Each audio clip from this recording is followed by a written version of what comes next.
Good morning student. मैं Sudha Srivastava, pioneer Montessori inter college Lakhpeda Bagh Barabanki से आप लोगों को जयशंकर प्रसाद द्वारा रचित श्रद्धा मनु शीर्षक पढ़ाने जा रही हूँ। रचनाकार हैं जयशंकर प्रसाद।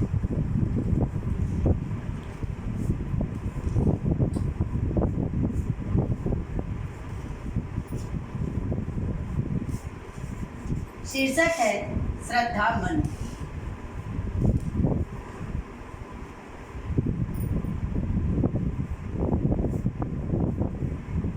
श्रद्धा मनु शीर्षक जयशंकर प्रसाद द्वारा रचित कामायनी महाकाव्य के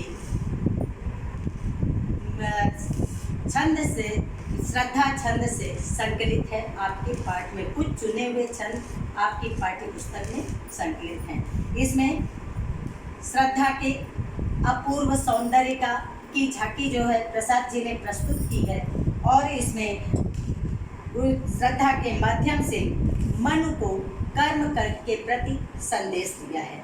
श्रद्धा मनु से कर्म करने का आग्रह करती हैं और कहती हैं कि अपने को असहाय मत समझो, मैं तुम्हारे कर्तव्य पथ पर अग्रसर करने के लिए प्रस्तुत हूँ। यहाँ पर कवि ने नारी सौंदर्य का चित्रण करते हुए नारी को पुरुष की प्रेरक शक्ति बताया है, जो कर्म में पुरुष को प्रवृत्त करती है।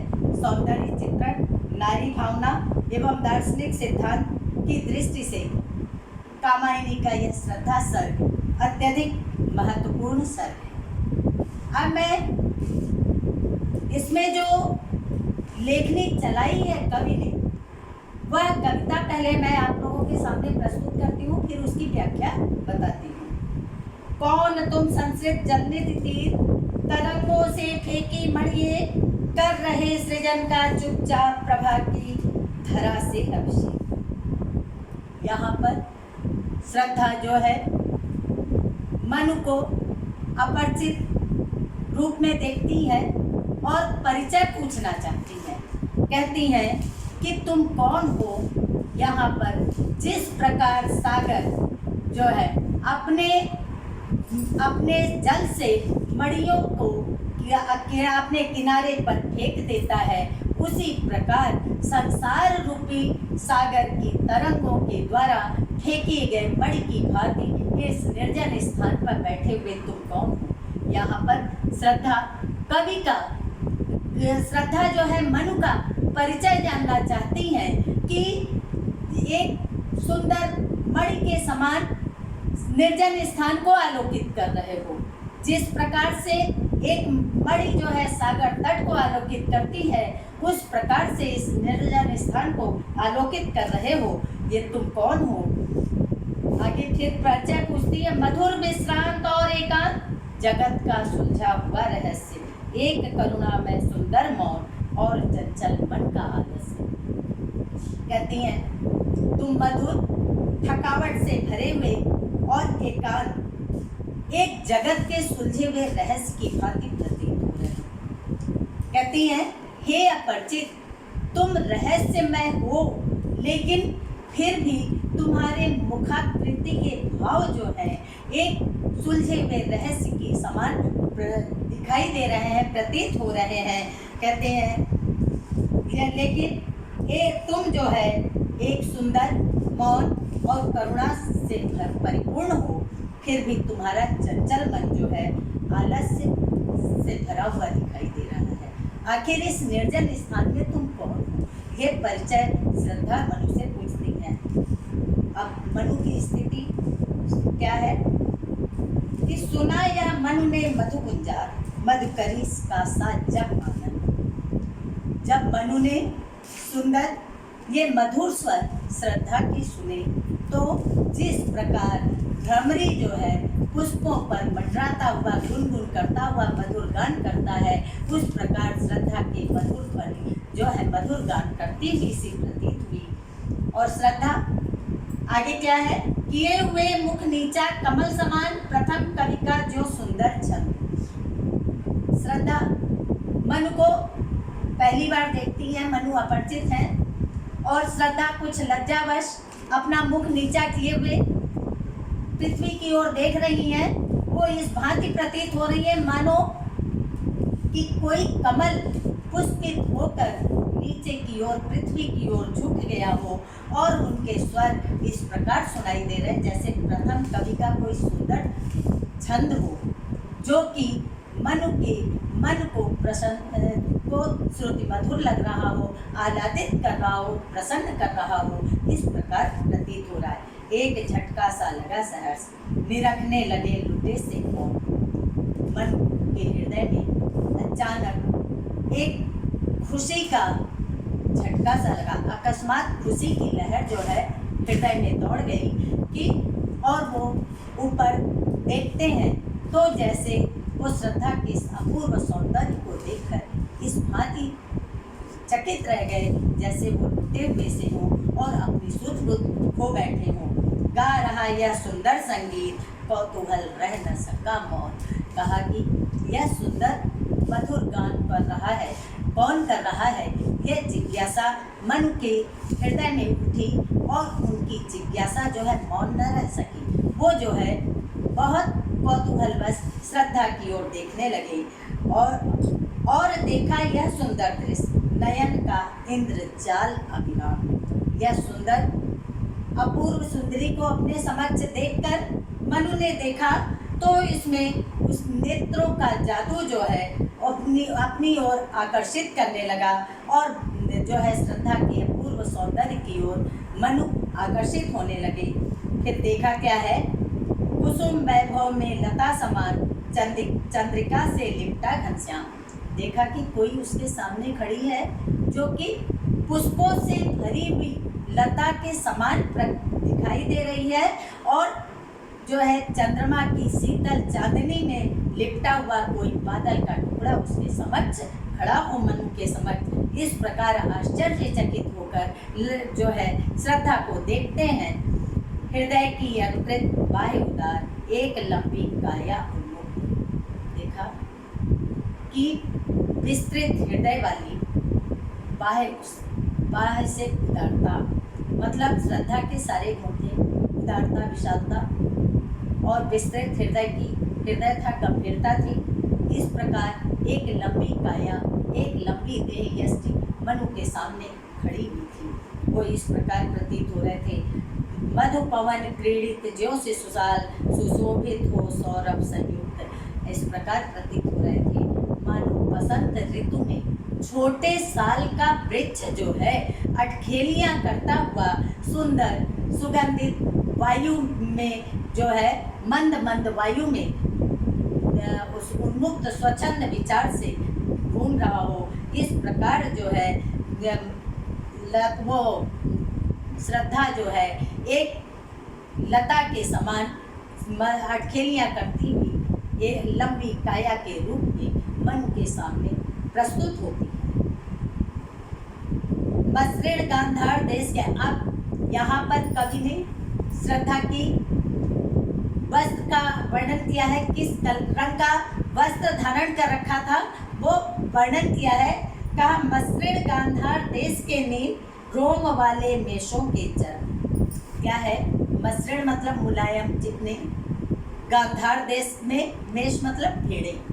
गांधार देश में जो भेड़ में चमकदार मुलायम भेड़ों की खाल के जो वस्त्र थे उसको श्रद्धा ने धारण कर रखा था, ढक रहे थे। उसका बन रहा था कोमल वर्म।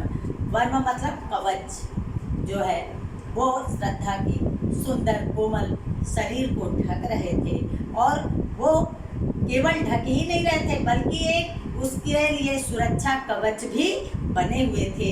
वो उसके अप्रतिम सौंदर्य को वर्णित कर रहे थे।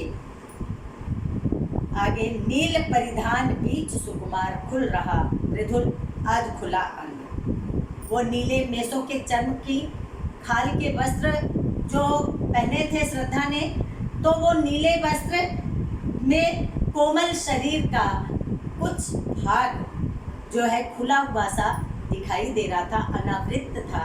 उसको वो अत्यधिक शोभायमान वो इस प्रकार प्रतीत हो रहा था खिला जो बिजली का फूल मेघ बन बीच गुलाबी रंग। वो इस प्रकार प्रतीत हो रहा था मानो कि मेघ के जंगलों में या बादलों, घने बादलों के बीच में कोई बिजली का गुलाबी पुष्प जो है पुष्पित और पल्लवित हो रहा है। इस प्रकार श्रद्धा दिखाई दे रही थी। इस प्रकार श्रद्धा के अपूर्व सौंदर्य का कवि ने वर्णन किया है। यहाँ पर आगे, वह मुख पश्चिम के व्योम बीच में जब घिरते हो घनश्याम।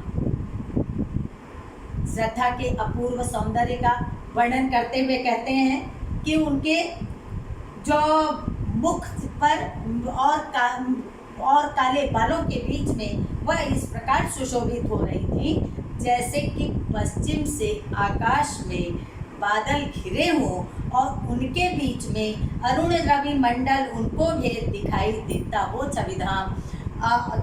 उनके बीच में सूर्य जो है अब उन बादलों को भेदता हुआ उनके मध्य से चमकता हुआ दिखाई देता हो। इस प्रकार बालों के मध्य से श्रद्धा के अपूर्व सौंदर्य से सुसज्जित उनका मुख भी दिखाई दे रहा था।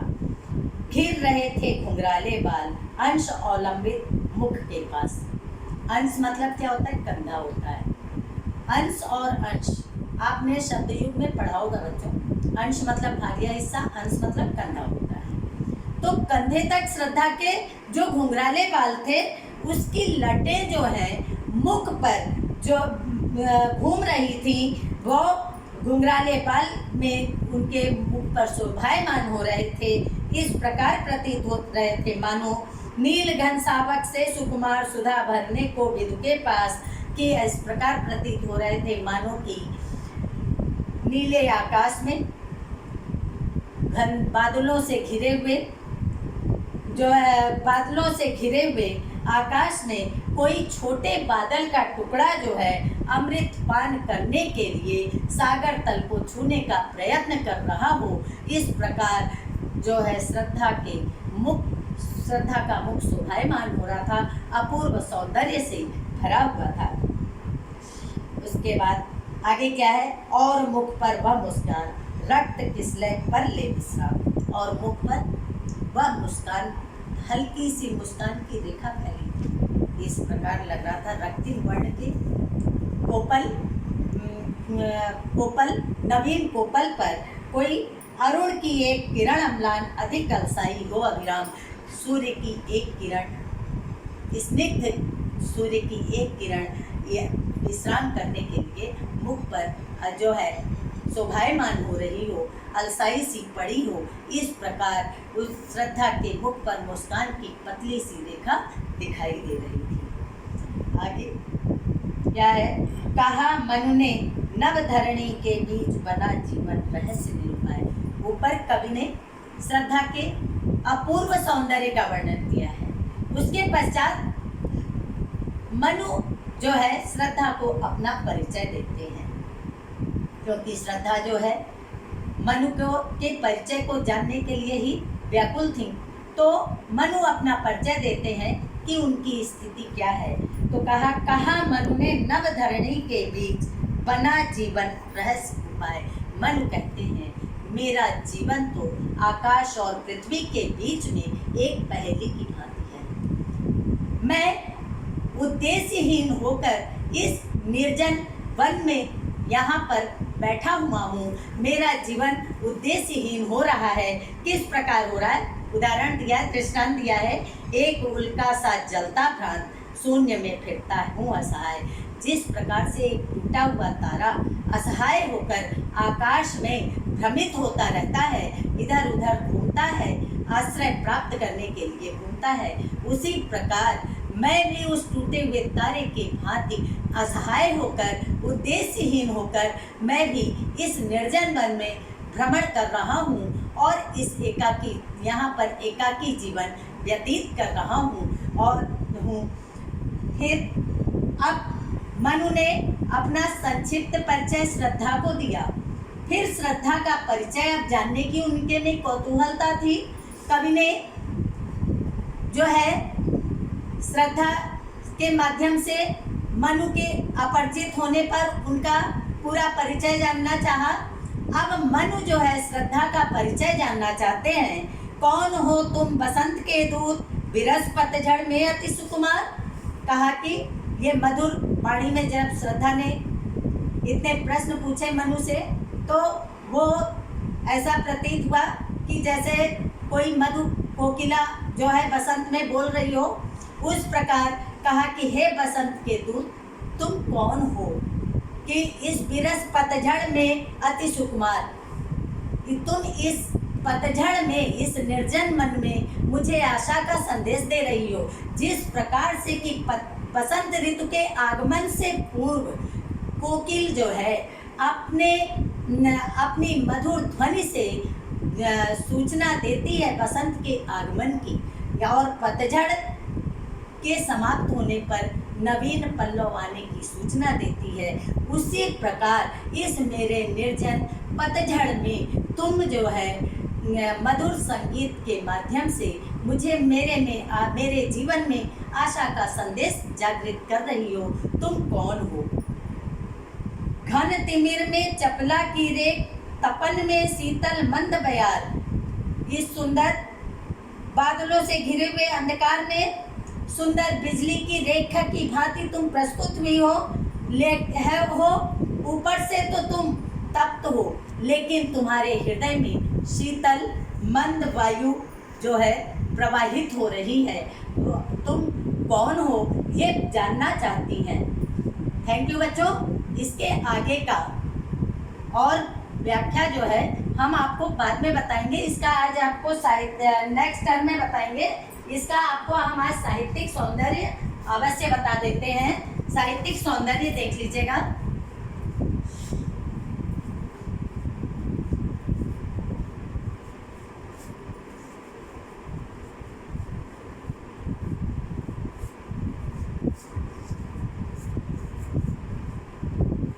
साहित्यिक सौंदर्य में बच्चों जहाँ पर एक मणि, फेंकी हुई मणि से तुलना की है। संसार सागर तट पर फेंकी हुई मणि से मनु की तुलना की है।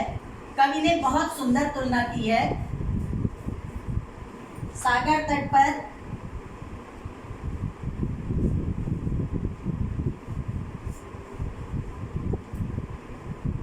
फेंकी हुई मणि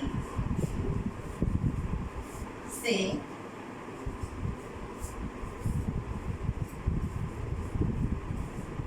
मनु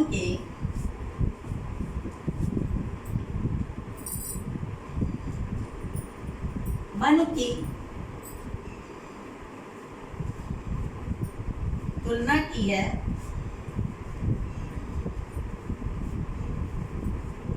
और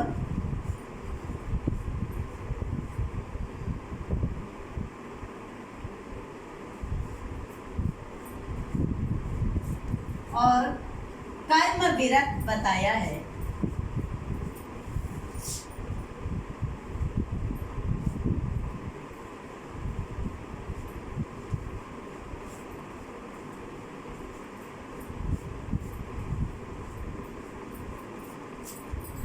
भाषा साहित्यिक खड़ी बोली।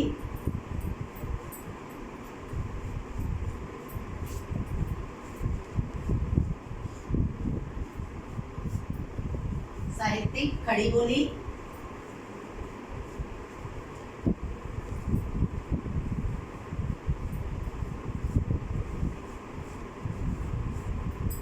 रस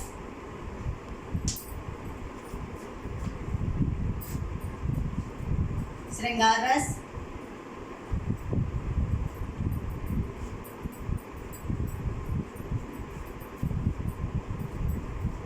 छंद।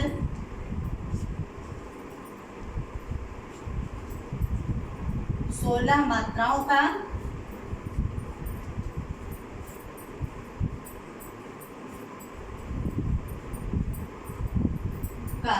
श्रृंगार छंद।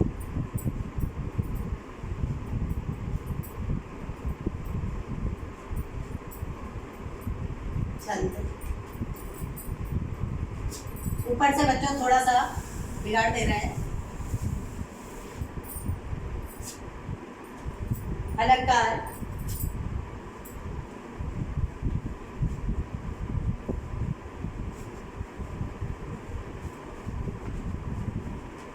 अलंकार में रूपक, उत्प्रेक्षा,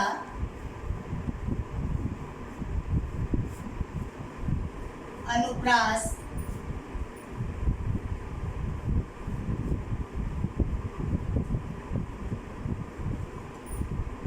विशेषण, विपर्य, ये अलंकार है। विशेषण, विपर्य।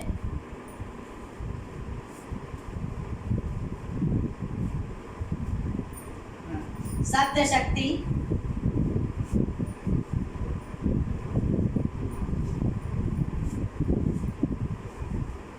लक्षणा,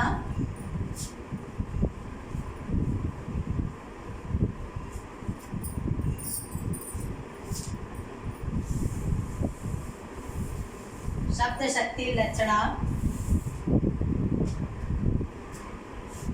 गुण माधुर्य।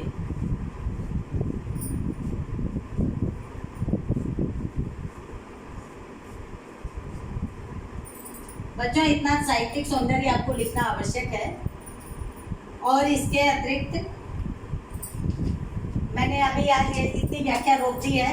नेक्स्ट वीडियो में और इसके आगे की व्याख्या भेजेंगे। ये व्याख्या आप लोग लिखकर दिखा दीजिएगा। अगर किसी को कोई भी कहीं समस्या है तो मेरे नंबर पर मुझसे पूछ सकते हैं। थैंक यू बच्चों।